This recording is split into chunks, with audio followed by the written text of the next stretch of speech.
That looks really cool. Lord of Growth, huh? With that power comes responsibility, and I know that line.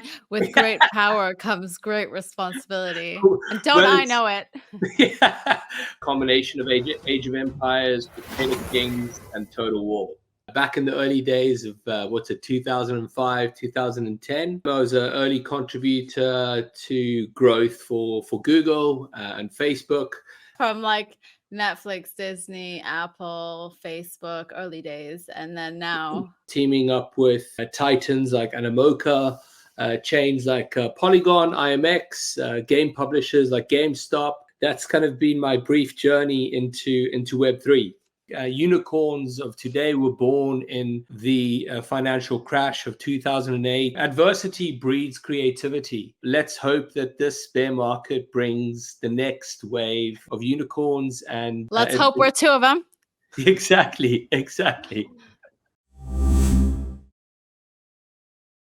Hi, everyone, and welcome back to Decoded by Dverse. I'm your host, Dita Matar, and today we have a very familiar face with us, Dane Hammer from BLOCKLORDS. He is the Lord of Growth. Dane Hammer, it's been a minute.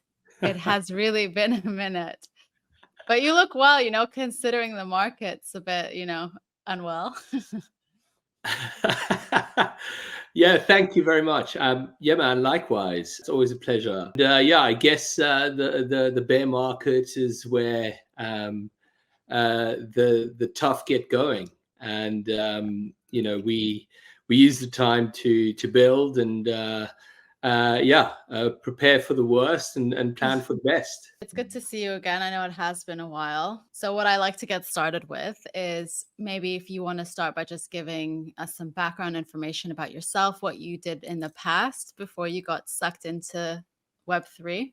Back in the early days in the early 2000s, I graduated as a computer engineer with massive aspirations in tech and information technology in the early days of the information highway, inspired by the battle between Microsoft and Apple. Pursued a career as an engineer. I very quickly realized that I preferred working with people instead of computers. So pursued a creative career. Spent the last 15, 20 years in user experience, product design for user acquisition, also e-commerce and marketing. And in that time, I was an early contributor to growth for Google and Facebook. Back in the early days of 2005, 2010. Over the last couple of years, I've been fortunate to be recognized for numerous awards and lucky to have built creative tech or apps or platforms with innovators like Netflix, Apple, Disney, and I've been searching for the next challenge, which I've evidently found in Web3.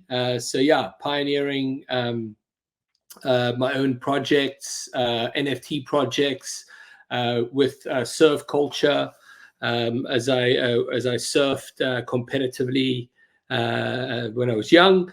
And then, over the last 3 years, leading projects like BLOCKLORDS, the epic medieval metaverse and grand strategy game, together with MetaKings Studios, teaming up with titans like Animoca, chains like Polygon, IMX, game publishers like GameStop. That's kind of been my brief journey into Web3. That's quite a journey. Let's just say that. From Netflix, Disney, Apple, Facebook, early days, and then now you just dove right in. So how come with everything that you've done in the past, all very tech savvy, what brought you into the gaming side of Web3? Yeah, so I guess kind of, I've always been a fan of education of technology, but in a fun way. And obviously, gaming is probably the best portal for education that brings people to experiment and learn about new technology in a fun way. So gaming, I guess, to me was always the platform that would help launch mainstream adoption of Web3 and blockchain. And so it dived right in, looked for a project that I could help with my experience and capabilities. I met the genius and mastermind behind BLOCKLORDS, David Johansson. We hit it off, a very quick chat, and a week later, I was inducted as the Lord of Growth at BLOCKLORDS. Yeah, that's pretty good. Well, BLOCKLORDS has been a highly anticipated game in Web3 for a long time before. Can you tell us about that journey, though, with MetaKings Studios and leading up to the flagship game of BLOCKLORDS?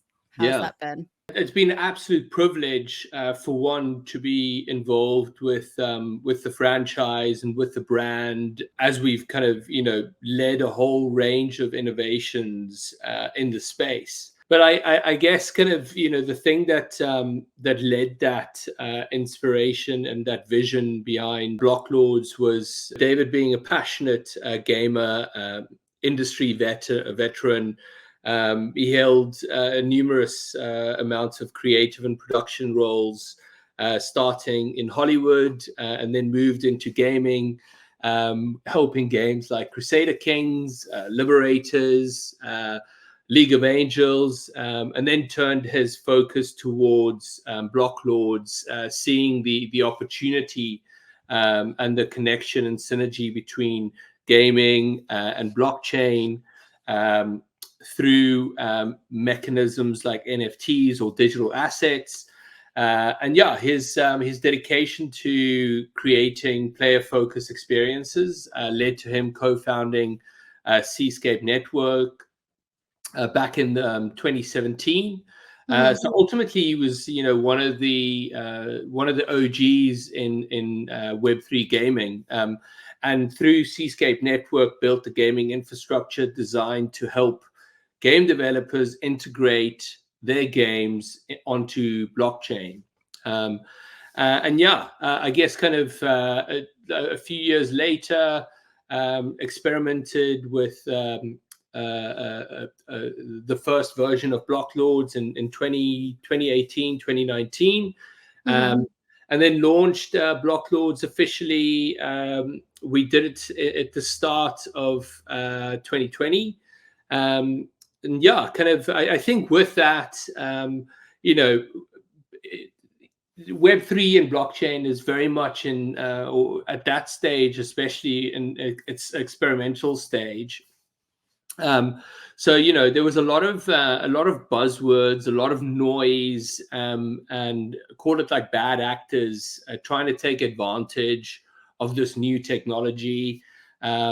In gaming, particular with blockchain and Web3, but for us, mainstream adoption and traditional gamers were always the priority, which is why our mission was to set an example in launching BLOCKLORDS, helping educate newcomers to the space and newcomers to blockchain, and inspiring others to adopt new technology through entertainment, fun content, fun community experiences.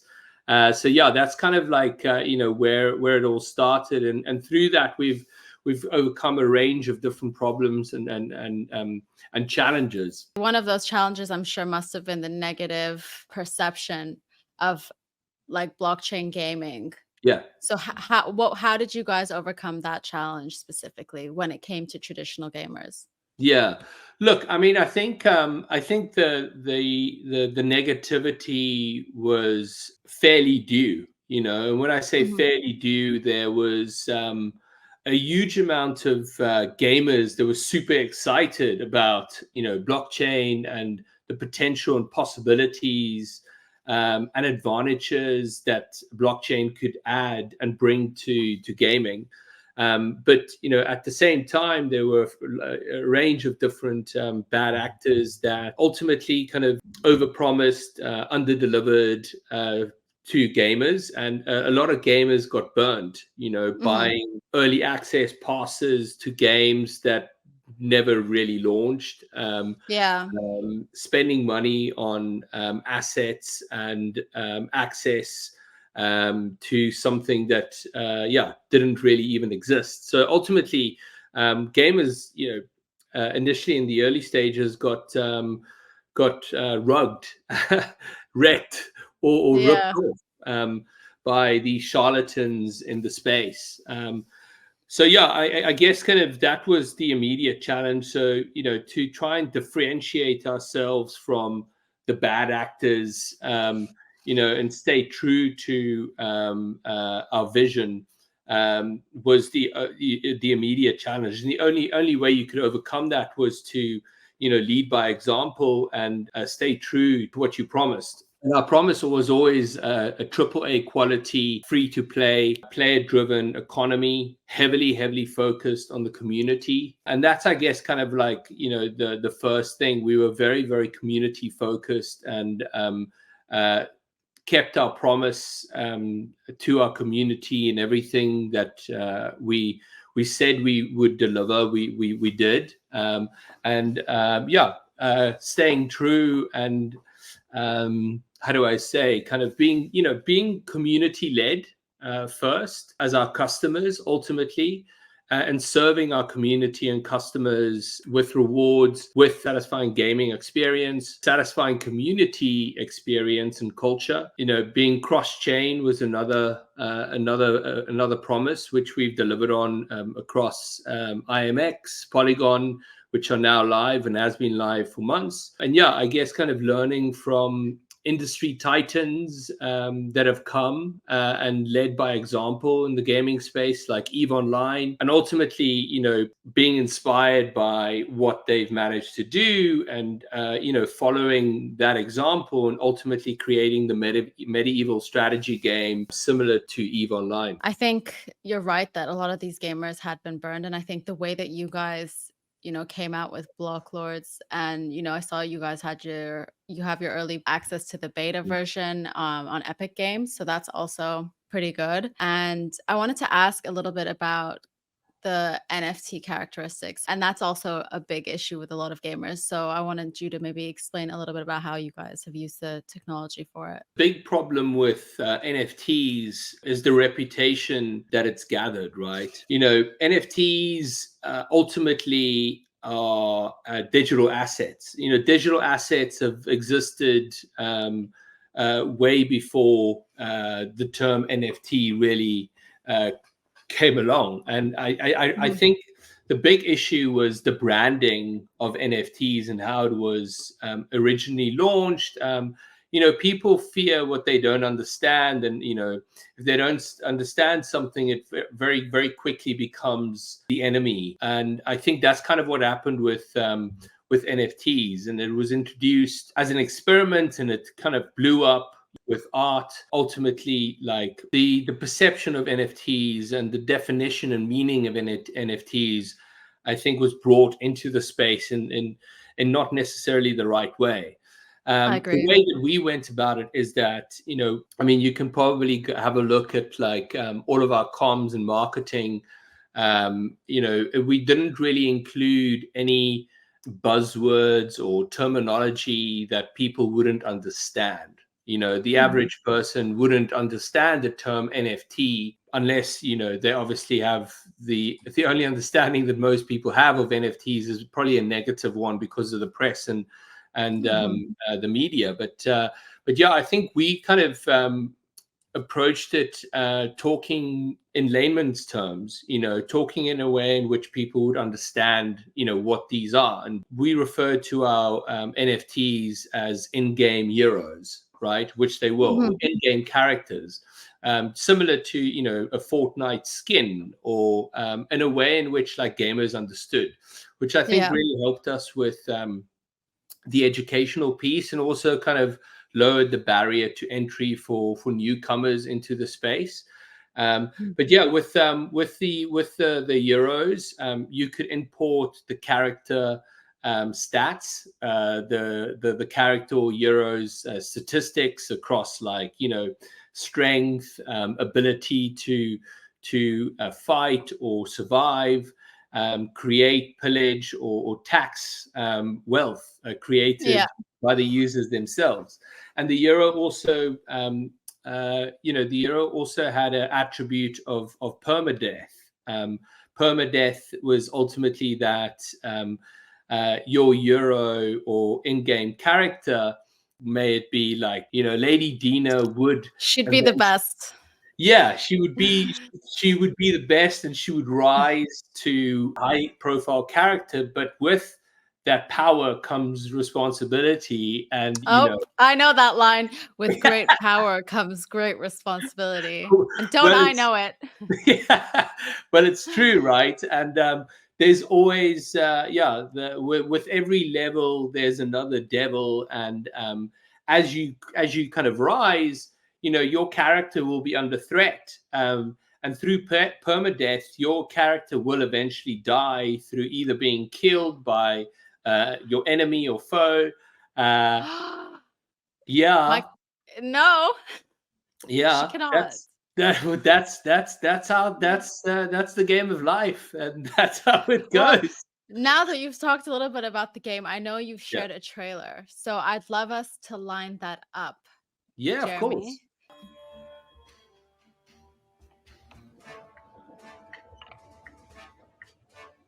So what would you compare this game to from a traditional game? So a combination of Age of Empires, so taking the asymmetric civilization design through farming from that, Crusader Kings, the dynasty simulator. So, the fact that you could rise from like a farmer to a queen or a king, and then in Rome, or Total War, epic battle scenes, written through like a Game of Thrones narrative, with like a Quentin Tarantino twist. So yeah, a combination of Age of Empires, Crusader Kings, and Total War. That looks really cool. I can see elements of some of the games that you've mentioned. Game of Thrones is a cool reference to have. But no, that's for a flagship game for MetaKings Studios, I think that's pretty, it's quite an amazing game. Where do you see MetaKings Studios going over the next 5 years? Well,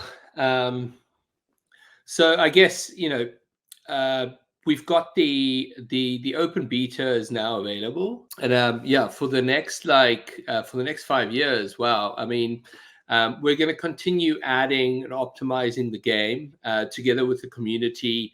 So we're a firm believer of having the community also invested in the game design, adding like battles, the dynasty system, and then the full launch with the mobile version, other platforms, IP expansion, creating more content about specific Euros that players build in the game. So ultimately players can make their Euro famous through their gameplay and through their own strategic abilities. And hopefully in 5 years' time, rack up a whole range of awards for being an innovator in the space, and creating a genre-defining MMO strategy experience based on real-world experiences.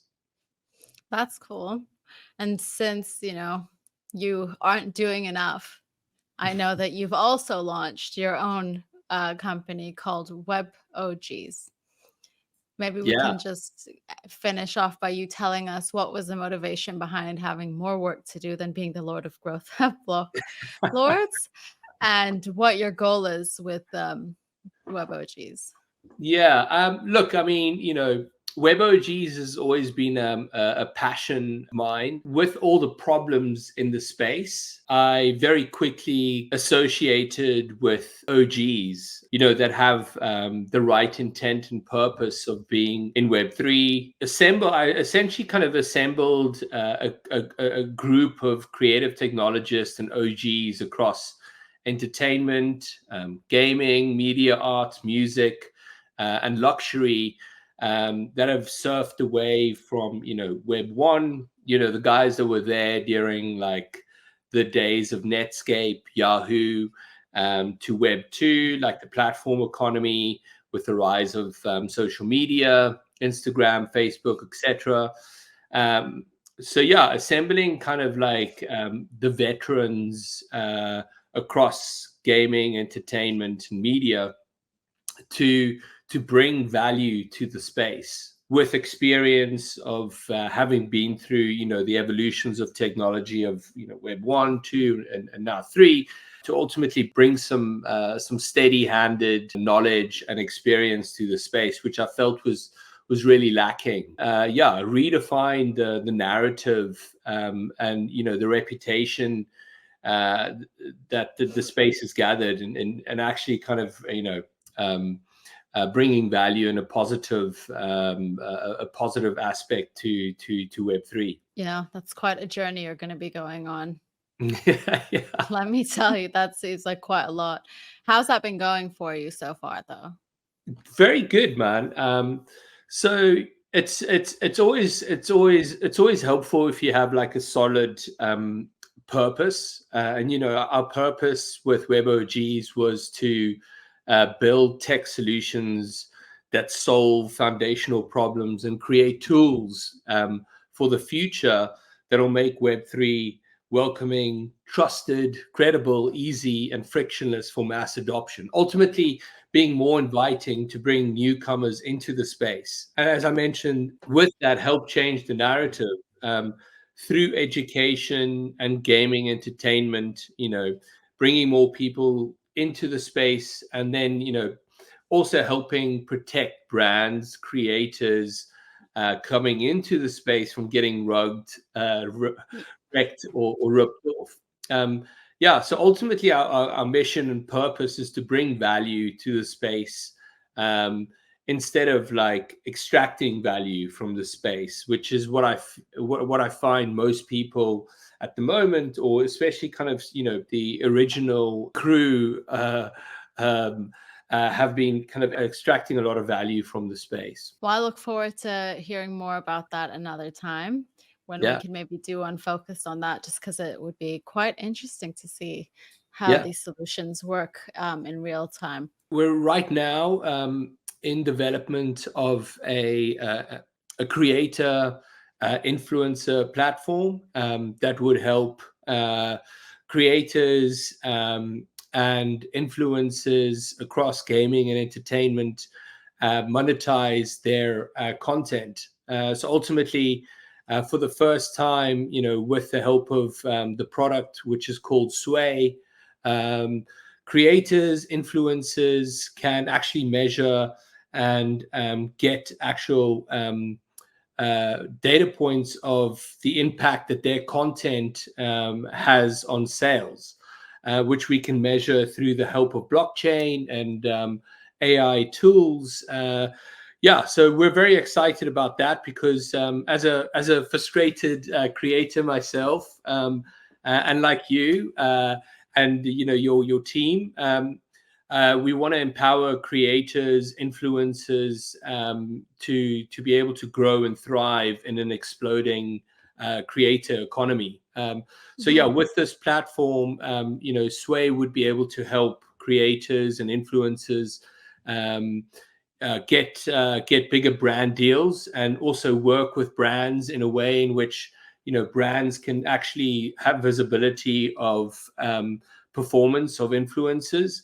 I guess kind of release and relieve that tension that's always existed between brands and creators, and ultimately build on a thriving economy, and also at the same time help new users through creators come into Web3. So yeah, we're very excited about that.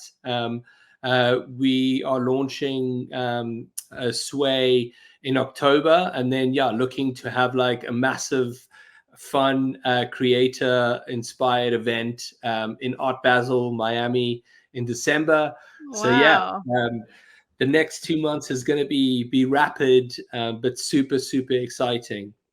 Well, that's really cool. Well, they do say that, bear markets are for building. So I think you've really defined that today with Exactly. everything. Yeah, but it's not all that bad. Unicorns of today were born in the financial crash of 2008. Adversity breeds creativity. Let's hope that this bear market brings the next wave of unicorns and Let's hope we're two of them. exactly. Uh, oh, well, yeah, no, this has been great. So Very thank you, cool. Dan. Thank you so much, Dane. Absolute pleasure. And thank you so much. And keep doing the amazing work that you guys keep doing. And I appreciate you too. Oh, I appreciate you. Thank you. Thank you guys so much for watching. I hope you enjoyed the video, and stay tuned for more on Decoded. Bye.